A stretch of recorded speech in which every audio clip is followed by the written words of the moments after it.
ఏం చేస్తానంటే నిన్ను నున్నగా మారుస్తాడు. ఆమె శబ్దం గట్టిగా. పోయిన సంవత్సరం నువ్వు గరుకుగా ఉన్నావు.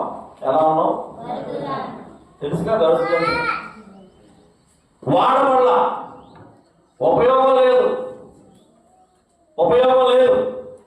ఈ సంవత్సరం నీవు నీళ్ళలో ఉండాలి. ఆమె నున్నగా మార్చబడాలి. హల్లెలూయా.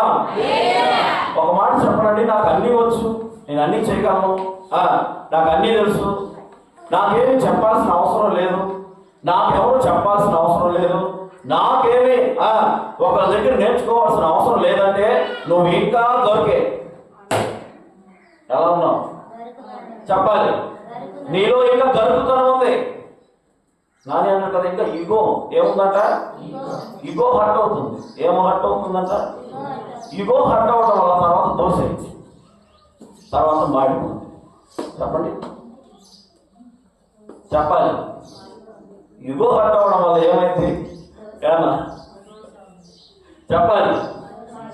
ముందు దోశ అయిన తర్వాత జాగ్రత్త. ఒక మాట చెప్తానండి, దేవుడి దగ్గరికి వచ్చే వాళ్ళకి ఇగో ఉండకూడదు, ఏ మాత్రం గర్వం ఉండకూడదు.